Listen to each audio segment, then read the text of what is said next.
Aloha, welcome to my channel. Welcome back for those that keep coming back. Today I wanted to talk about a subject that's it's a sort of another hot buzzword in the modern times, in the new age, and that is into authenticity today. So I wanted to discuss two different aspects of authenticity. I wanted to touch on the like the self-help personal growth context of authenticity, and then also the spiritual context of authenticity. And poop, I forgot to, well, actually, it's right over here. Hang tight. All right. So I wanted to just read out loud the what Professor Google says the definition of being authentic is. So it is a first definition of undisputed origin, genuine. Second definition, made or done in the traditional or original way, or in a way that faithfully resembles an original. Next definition, based on facts, accurate or reliable. And then this definition, which does lead into what I wanted to touch on as far as the spiritual aspects of authenticity. So this is in existentialist philosophy, but relating to or denoting an emotionally appropriate, significant, purposive, I think that's how you say that, purposive, somebody feel free to correct me, and responsible mode of human life. So becoming authentic, your authentic self. That is a buzzword of modern times, and I personally dig it. And it's one of the biggest motivators for me personally of why I wanted to become a life coach, especially a transpersonal life coach, is to do exactly that, to help people discover who they authentically really are, what their authentic goals and interests are, and then to work towards fulfilling those goals. So authenticity as it relates to personal growth, it's honestly the most important thing we can do. And it's like, you know, if you're entering the journey of personal growth and self-actualization, and becoming your authentic self is not a part of your why, you're probably going to have a really confusing and probably frustrating journey. Because really, it's like if we're not using that as the ultimate goal, then why are we doing all the things that we're doing to try to better ourselves or this or that? And, you know, I get that there's an asterisk to that. Like, for example, if it comes to health stuff, you know, yeah, okay, becoming your most authentic self could maybe arguably have nothing to do with, say, getting healthy or losing weight. Well, I actually argue that it still applies, that discovering who we are authentically, who our genuine selves are, has a lot to do with our health. Even something like weight loss. You know, I, for example, had a previous video where I touched on one of the statistics around our the number one reason why people even begin a New Year's resolution to lose weight is mainly so that they can show off, but that resolution or that why to the resolution doesn't seem to hold up, meaning sustain us, going into fulfilling the goal, because about half of us drop off before the end of January. So, New Year's resolutions.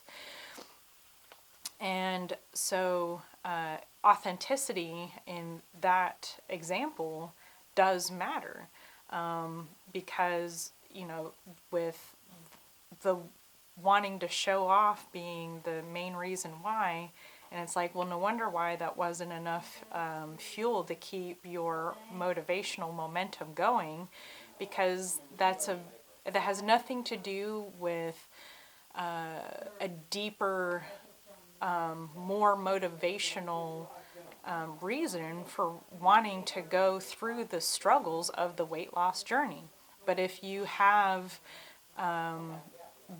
built somewhere into your whys of why go down that journey, and you have in there somewhere becoming the best, most authentic version of yourself, including healthy at whatever weight that looks like, and genuinely giving an effort, that is gonna give you more results and more fuel for that journey than just wanting to show off. And I mean, it's like, it's obvious, just looking at the statistics of how many people drop off the whole New Year's resolution thing.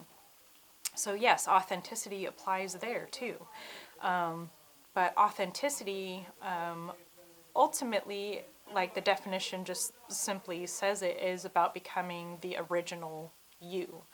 So one of my favorite memes that I found a long time ago and posted up on my Instagram was a meme of Jackie Chan just simply saying, "I wanted to be the first Jackie Chan."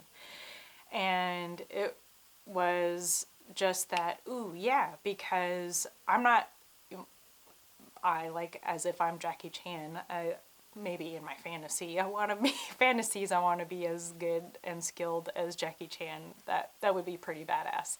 But it was that, the how he put it, and it's like, yes, like, he didn't want to become a carbon copy of anybody else. He didn't want to become a Bruce Lee. He didn't want to become a Jet Li. He wanted to be Jackie Chan, and that is it.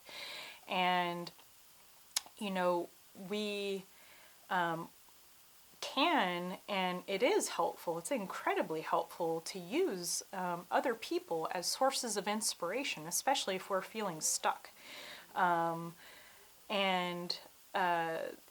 getting inspired by people is not the equivalent of wanting to copy that person, and there's a difference.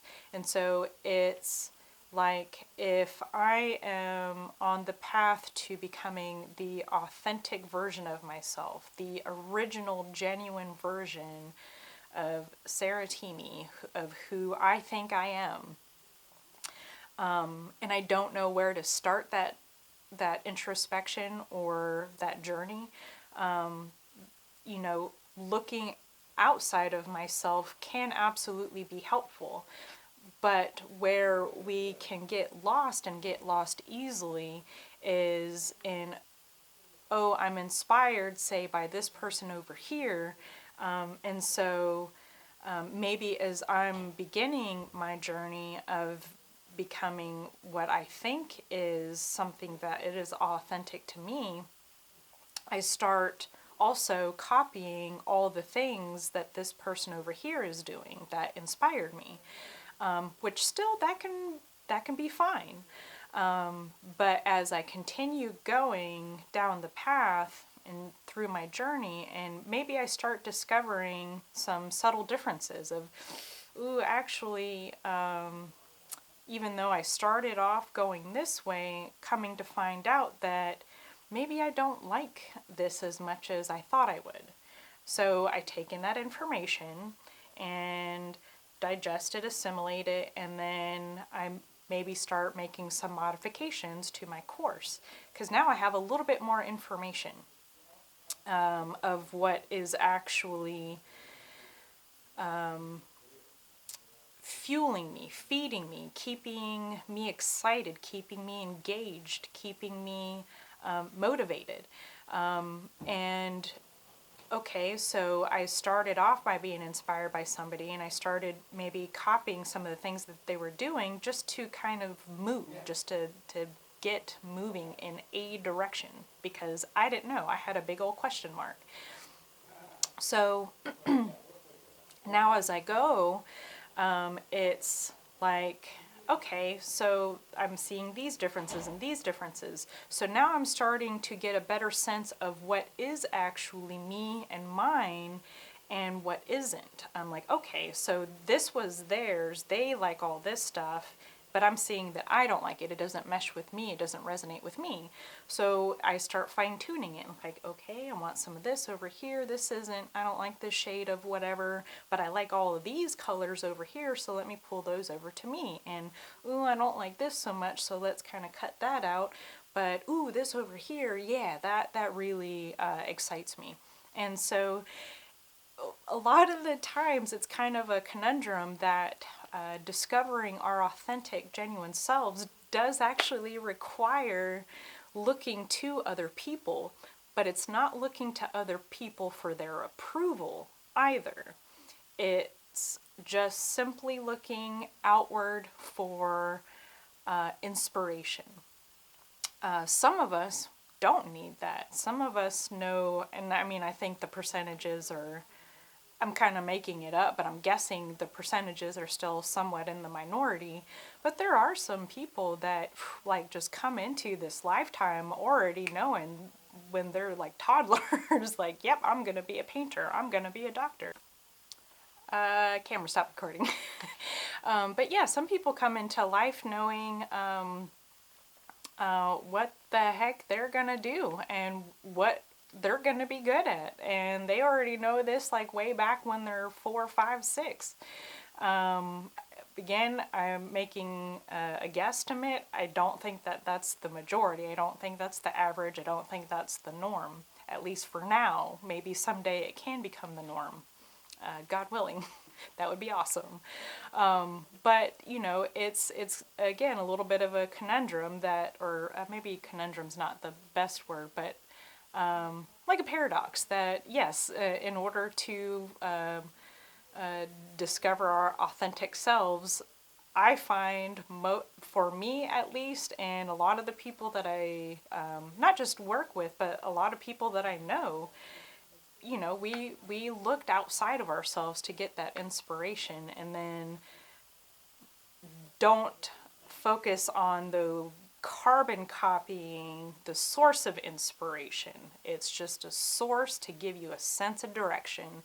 And then as you're going through that journey yourself, then you start deciphering just through feedback, through especially feeling, not necessarily always emotion, but feeling. Does it keep feeling like, even if you have some negative emotions that you're experiencing, maybe like frustration,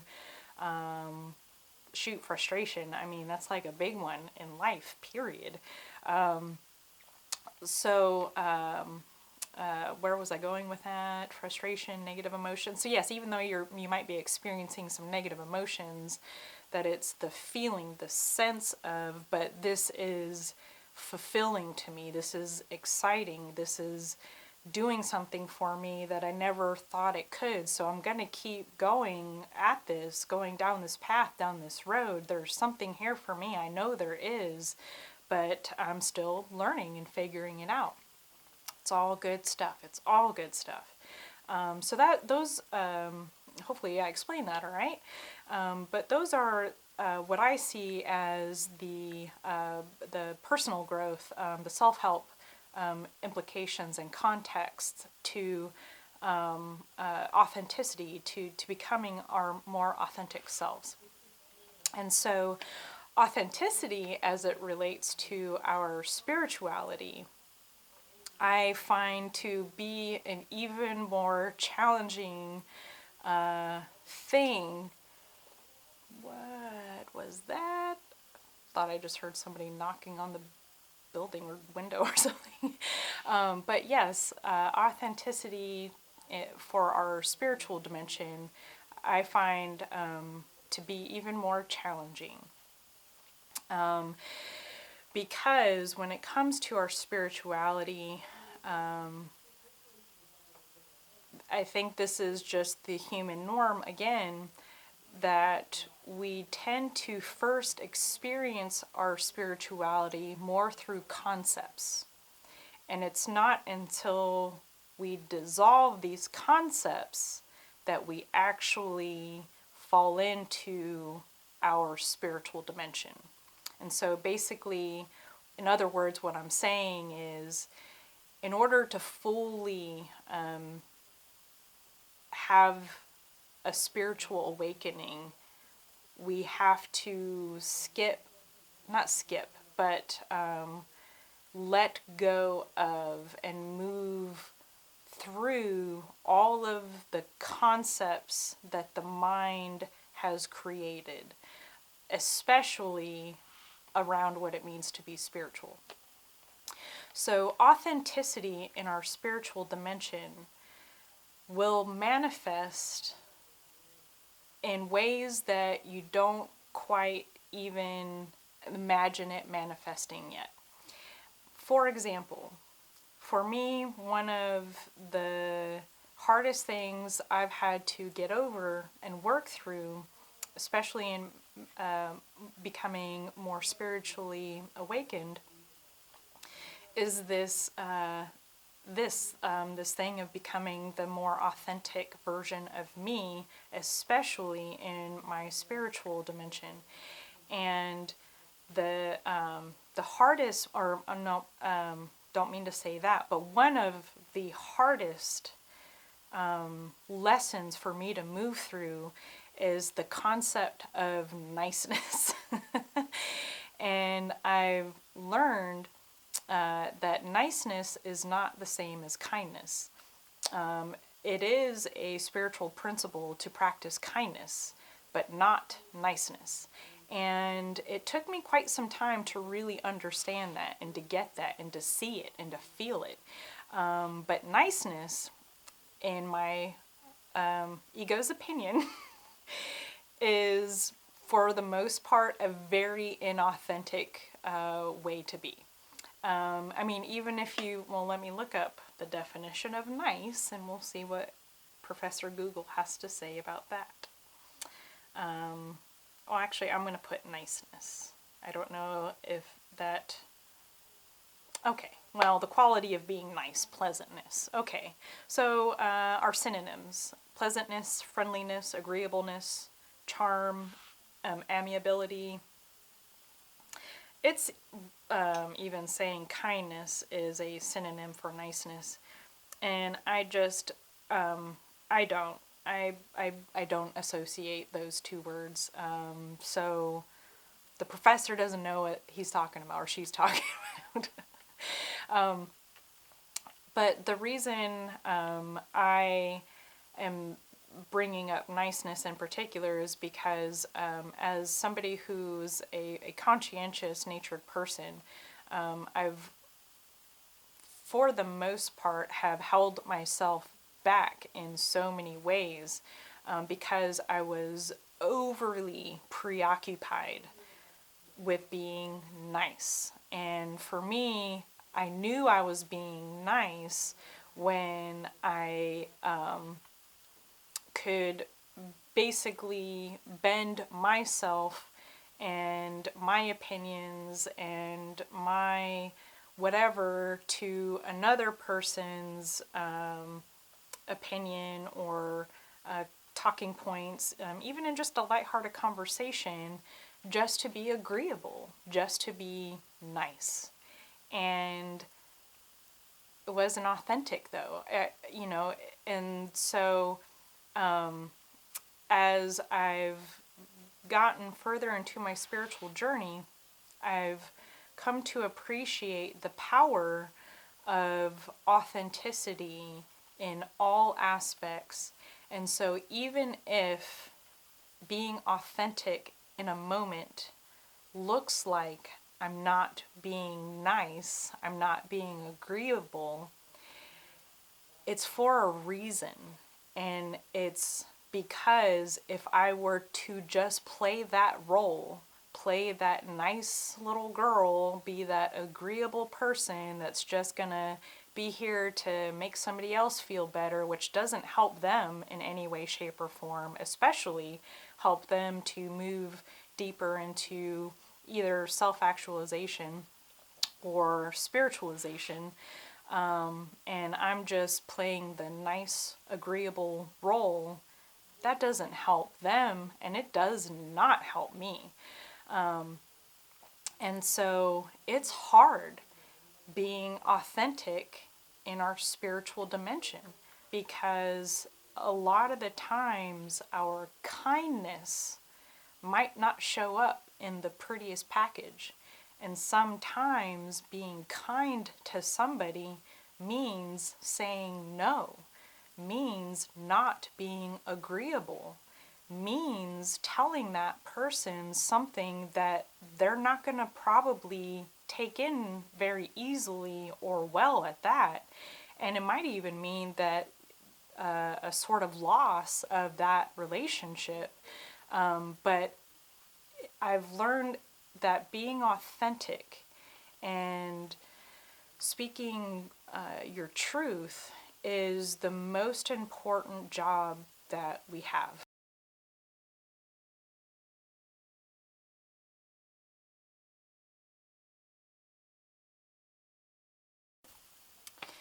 All right, yep, I still can't pick up where I left off, so must not have been super important to touch on.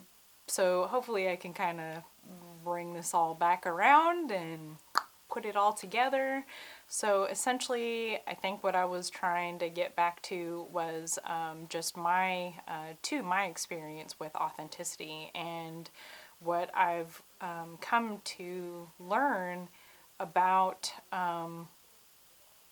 Sure, I touched on niceness and how I perceive niceness, but I know just, even with so many cultures, like we're almost trained to not be authentic. You know that you need to be that nice little boy or that nice little girl and just be agreeable because that's what we tend to prize and support and put on a pedestal when it comes to society or families or whatever. That's the family member or the member of society that we put on a pedestal and say is, yep, look at this person, this is all the things you want to be. And it's you know the furthest thing from the truth, in my opinion, because those are examples of it's so like a loose nutshell of an example, and it's only pertaining to the inauthenticity, so that we've been trained to be inauthentic, because agreeableness is the most important trait, allegedly. Well, I think it's authenticity is a buzzword, like it is now, because we're realizing that as cultures and as we've been training ourselves to just, be agreeable, agreeable, agreeable, be nice, nice, nice, we're seeing that doesn't create functional human beings. And then if you don't have functional, healthy human beings, you're not going to have a functioning, healthy society. So, yes, the last part of this is pertaining how authenticity applies there, and in my opinion, is one of the most important tasks we have. But I love seeing authenticity being a buzzword now in modern day times, because I think we do need to get out of this cultural training, and it's cultures of I think almost every culture on the planet has an issue around this matter. And so opening the door to kind of smash that and say, no, it's not authentic for me to be agreeable all the time. And especially if I am trying to coach somebody into making some lifestyle and behavioral changes, I'm not always going to be the nice coach, because sometimes that's not very motivating. Sometimes I need to get real with a client and even get a little bit harsh and maybe speak some harsh truths. Because if I keep sugarcoating everything and only present things through a serving of nice, it's not going to stick. It's not going to, be motivating. And so there's so many ways that authenticity has been hijacked, and I'm glad that we are coming, well, I don't know that we're coming full circle, but we're coming to it, and we're choosing to face it dead on.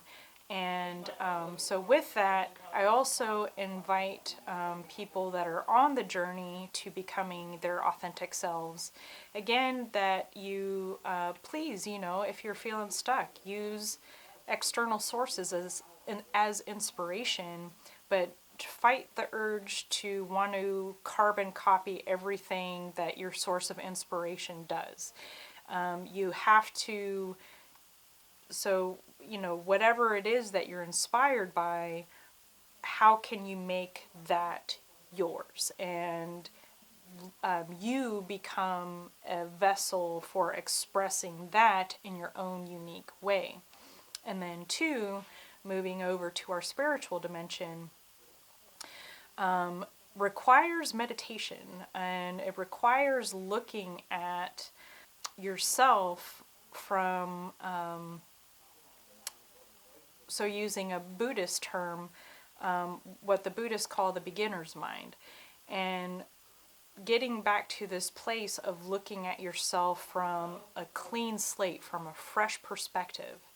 And when we can get there, we can really start more easily seeing our genuine selves. So what is sort of societal or familial training, and then what is my actual self, my vision, my maybe newly developing belief systems and concepts around things. So I hope this all makes sense, and I usually say that because sometimes I feel like I don't always make sense. And I know sometimes I can be kind of rambly and a little on the pedantic side, so hopefully I'm doing due diligence to not do that. And again, like always, with all of my videos, I hope this content is helpful and easily accessible, and can be used easily in one's life. And authenticity.